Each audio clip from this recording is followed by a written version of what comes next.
Your fitness goals are important, and I want you to reach your dreams, to have the healthy lifestyle that you want. And there are 3 things that can make that happen in a way that it's never happened before. We've talked about focus. That's number 1. Now let's talk about setting up your environment.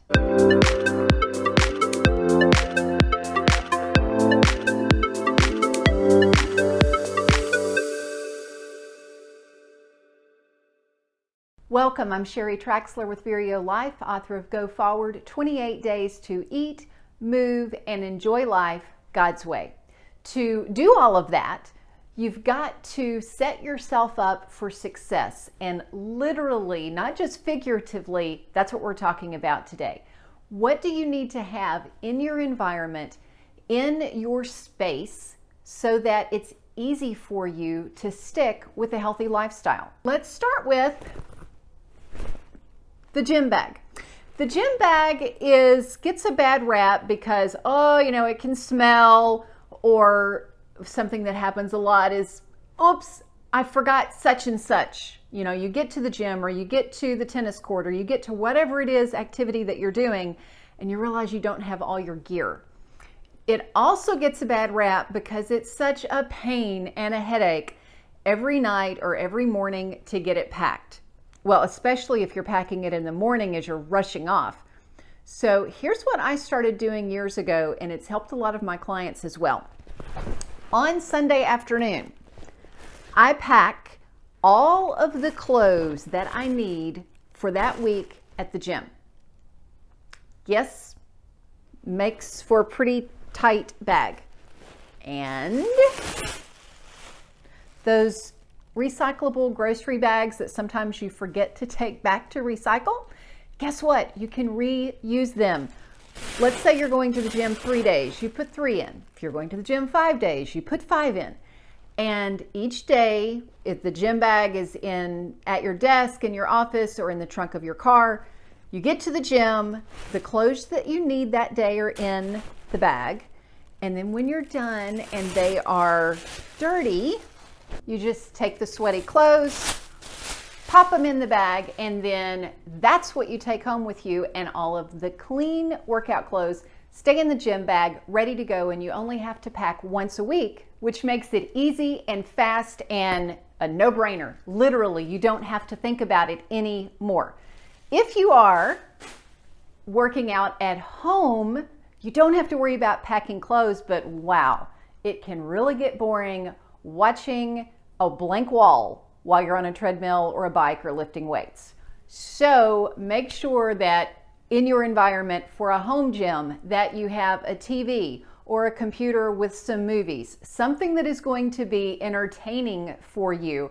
In fact, had one client that decided she was so dedicated to making sure that she was getting her workout in that the only place she allowed herself to watch movies was while she was on a treadmill or a bike. I kidded her that, you need one of those powered things where the way you power the electronics is by being on your bike. But, she didn't go that far, but that was the place that she allowed herself to watch movies. So if she wanted to chill with a movie, she had to be on the bike. Always keep extra gear where you're going to need it. If you're going to be walking at the park after work, keep an extra pair of walking shoes in the car so you don't have the excuse, I only have my dress shoes on. If you're going to be walking at lunch, keep an extra pair of walking shoes at your desk. A friend of mine, she is a lawyer who loves for her stress management to fly kites. So she keeps extra kites in the trunk of her car. So if it's a gorgeous day with a little bit of wind, she can swing by a park and fly a kite. Keep your stretching mat. I've got clients who do keep their stretching mat by their sofa. Then if TV has a commercial, you're watching a movie and there's a break, you can get some stretching in. So as you go through your day, look for places that you have a moment that you could do some lifting or stretching or a plank, and what gear do you need there to do that? Setting up your environment for healthy cooking. You all, this is so important.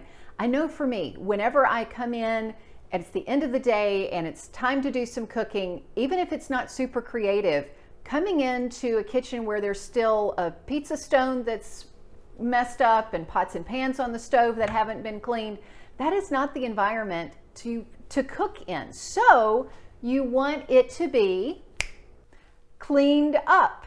Just like this, where you can get to the stovetop, you can get to the counters.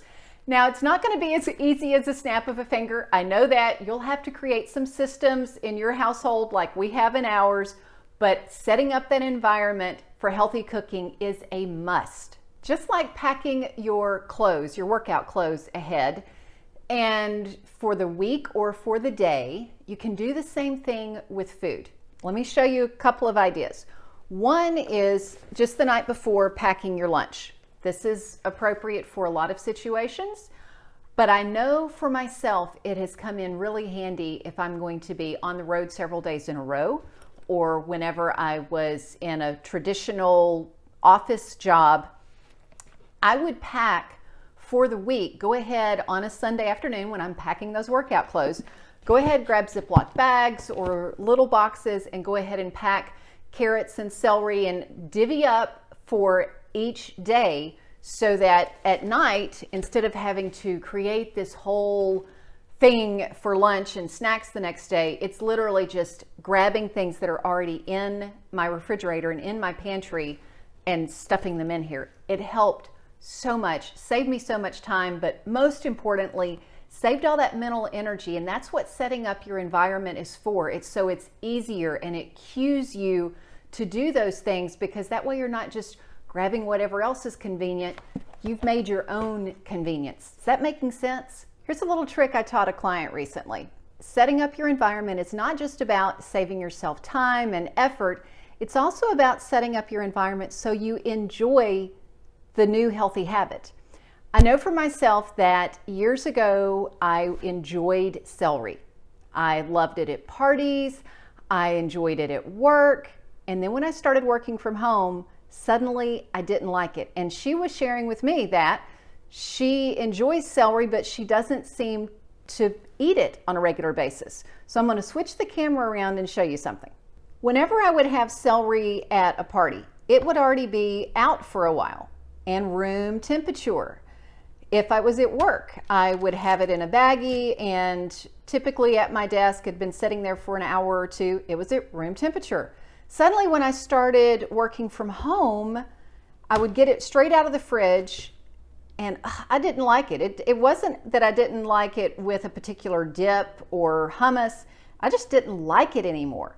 And then I discovered it was because room temperature. So if you are not taking it with you somewhere, one of the tricks I've done, and my clients love this as well, is taking the celery, putting it on a plate an hour or so before lunch or before a snack when you might be eating it.